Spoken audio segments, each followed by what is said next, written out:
আমি আল্লাহর উপর সর্বক্ষণকে বিশ্বাস রাখি, এই ক্যান্সার আমার কিছুই করতে পারবে না। আমার ছেলেটা ভালো চিকিৎসার জন্য ব্যবস্থা করে দেন। যে চোখ জোড়ায় ছিল স্বপ্ন, সেখানে এখন শুধুই অনিশ্চয়তা। মায়ের চোখের পানি, বাবাও নিজেকে শক্ত রাখতে পারছেন না। মেহেদী হাসান হৃদয়, যিনি জীবনটা কাটাতে চেয়েছিলেন মাঠে, তার এখন সময় কাটছে ক্যান্সার ওয়ার্ডে। জীবন আসলে এমনই, যার সাথে কোনো কিছুরই তুলনা চলে না। সিনেমা, উপন্যাস, কোনো কিছুরই। সেই জীবনের খেলাই লড়ছেন হৃদয়, জীবনের সবচাইতে কঠিন ম্যাচে।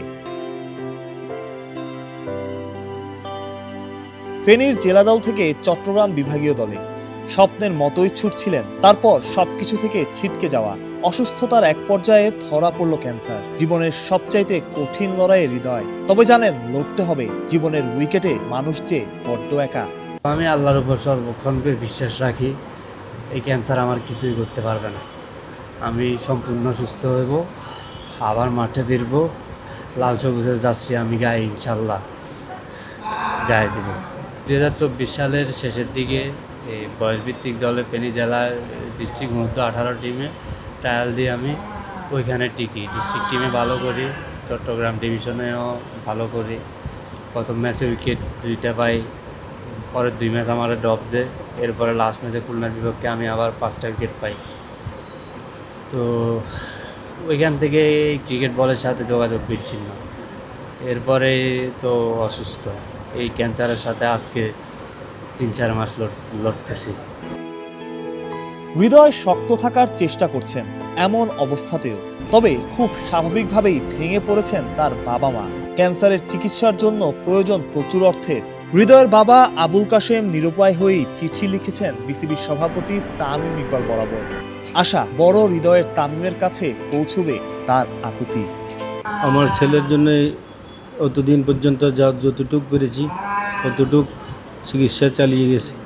তাও আমার কিছু জায়গা ছিল, ওই জায়গা বিক্রি করার পর এখন আমি শুধু বিসিবির দৃষ্টি আকর্ষণ করছি।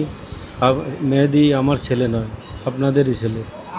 আমি চাই মেহেদী আবার মাঠে ফিরুক, তার একটা উজ্জ্বল ভবিষ্যৎ গড়ুক। আমি বিসিবিরকে বলছি, অর্থাৎ তামিম ইকবাল সাহেবকে বলছি, আমার ছেলের যেন চিকিৎসার বার উনি নেয়। পাশাপাশি আমি বাংলাদেশ সরকারের কাছে আবেদন জানাচ্ছি যে আমার ছেলের জন্য চিকিৎসার ব্যবস্থা করে যে। আমাদের অবস্থা ভালো না, আছে কোনোরকম অনেক কষ্ট করি ওইগুলো করে। আমার একটা ছেলে, আমি আল্লাহর কাছে বলে যেতে আমার ছেলেটাকে ভালো করতে, সুস্থ করতে আপনারা সবাই সহযোগিতা করে আমার ছেলেটা ভালো চিকিৎসার জন্য ব্যবস্থা করে দেন। হৃদয়ের এই লড়াই কতদিন চলবে মহান সৃষ্টিকর্তাই ভালো জানেন। তবে আশা, এই লড়াই শেষে আবার হাসবেন হৃদয়। ক্যান্সার জয় করে ফিরেছিলেন যুবরাজ সিং, একদিন সেই গল্প লিখবেন হৃদয়ও, জীবনের খেলায় জয়ী হয়েই। মাহফুজ প্রত্যয়, বিডিপি টাইম।